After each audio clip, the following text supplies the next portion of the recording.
हमने नाउन देखा, ठीक है, प्रोनाउन देखा, व्हाट इज़ प्रोनाउन, प्रोनाउन समझा हमने, फिर काइंड्स ऑफ प्रोनाउन देखा, और आज हम एक एक प्रोनाउन को डिटेल में समझेंगे, ठीक है ना। और फिर आगे आगे आगे प्रोनाउन के बाद में जो भी एडजेक्टिव एडवर्ब जो भी आएगा, पर आज प्रोनाउन देखना है और अच्छे से समझना है, ठीक है ना। एक एक प्रोनाउन को जो जो इम्पोर्टेंट है वो समझना है, ठीक है। तो देख लीजिएगा, सबसे पहला कौन सा आया था अपना, पर्सनल प्रोनाउन, ठीक है ना। सबसे पहला प्रोनाउन था अपना पर्सनल प्रोनाउन। पर्सनल प्रोनाउन के जो प्रोनाउंस होते हैं, है ना, पर्सनल प्रोनाउन वे प्रोनाउंस जो तीनों पर्सन आते हैं। तीनों पर्सन मतलब first person, second person, third person, ठीक है ना। तीनों पर्सन आते हैं, वो पर्सनल प्रोनाउन कहलाते हैं। बाकी और नहीं रहता है, वो इसके सिंगुलर प्लूरल होते हैं पर और नहीं आता है। केवल इसमें जो तीनों पर्सन होते हैं ना, फर्स्ट सेकंड थर्ड, वो तीनों पर्सन आते हैं पर्सनल प्रोनाउन में।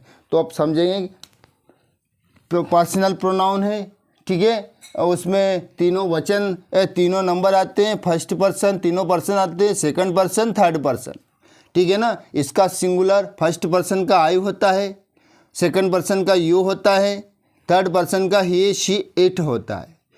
अब प्लूरल देखिए, प्लूरल आई का वी होता है, यू का यू होता है, ही शी इट का दे होता है, ठीक। पर्सनल प्रोनाउन के बारे में समझ रहे हैं अच्छे से। अब आता है अपना फर्स्ट पर्सन। तीनों पर्सन होते हैं ना, तो फर्स्ट पर्सन का नंबर आता है दोस्तों। फर्स्ट पर्सन मतलब वे प्रोनाउंस जिसमें बोलने वाला जो स्पीकर होता है ना, बोलने वाला उनका बोध होता है, ठीक है ना। फर्स्ट पर्सन में बोलने वाले का बोध होता है, ये याद रखना है। और फर्स्ट जो पर्सन होते उनके प्रोनाउन मतलब फर्स्ट जो पर्सन है, जो बोलने वाला स्पीकर है, उसका बोध होता है। और वो कौन कौन से होते हैं, कैसे होते हैं, सिंगुलर प्लूरल में, वो हमको समझना है, ठीक है ना।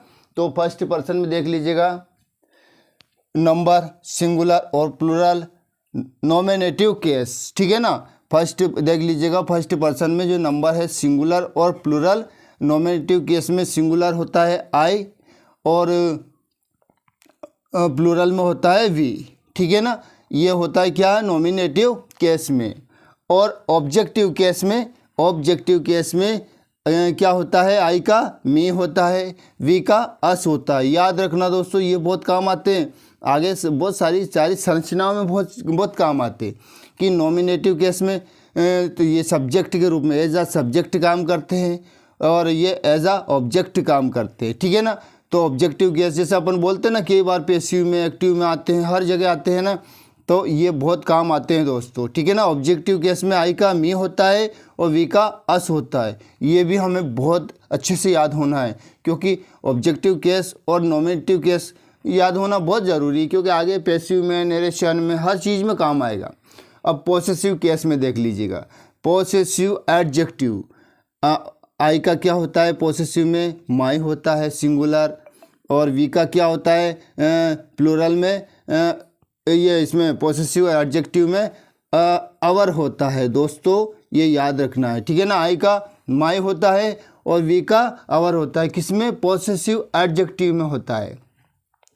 आगे देखिए, पॉसेसिव प्रोनाउन में आई का माइन होता है, वी का अवर्स होता है, ये भी याद रखना है। एक बार और समझ लीजिएगा, नंबर होते हैं सिंगुलर और प्लूरल, सिंगुलर और प्लूरल। नॉमिनेटिव केस में आई और वी, ठीक है ना, सिंगुलर आई है, प्लूरल वी है। और ऑब्जेक्टिव केस में मी और अस होता है, आई का मी होता है, वी का अस होता है। और पॉसेसिव एडजेक्टिव में आई का माई होता है, वी का अवर होता है। और पॉसेसिव प्रोनाउन में आई का माइन होता है और वी का अवर्स होता है, ठीक है।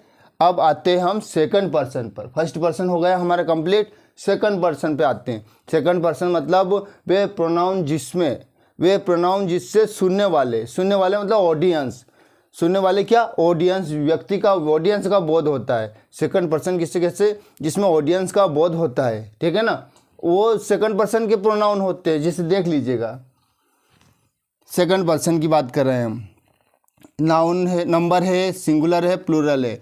नॉमिनेटिव केस में यू है, ठीक है ना। इसमें तो दोनों यू रहेंगे, सिंगुलर भी यू, प्लूरल भी यू। और ऑब्जेक्टिव केस में यू और यू, इसमें भी यू और यू, इसमें भी ज़्यादा दिक्कत नहीं है। ऑब्जेक्टिव केस में भी यू का यू होता है और फिर प्लूरल में भी, सिंगुलर में भी, सभी में यू होता है।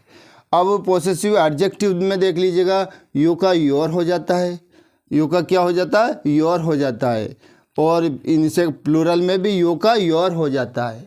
अब देख लीजिएगा पॉसेसिव प्रोनाउन में, पॉसेसिव प्रोनाउन में यू का योर्स होता है और इस प्लूरल में भी योर्स ही होता है। इसमें तो ज़्यादा दिक्कत है नहीं दोस्तों। अब थर्ड पर्सन जो है, ये तो जगह नहीं है, स्पेस नहीं है, इसलिए थोड़ा इसका उदाहरण समझेंगे हम। फर्स्ट और सेकंड पर्सन के उदाहरण समझेंगे। मैं मुखाग्र पूछ रहा हूँ, मुखाग्र बता रहा हूँ। जैसे मैं कुछ वाक्य बोल रहा हूँ, I am a teacher, I am a teacher, ठीक है ना। जैसे आई एम अ टीचर बोला तो आई क्या है, फर्स्ट पर्सन है, ठीक है ना। फर्स्ट पर्सन बोला हमने, आई एम अ टीचर।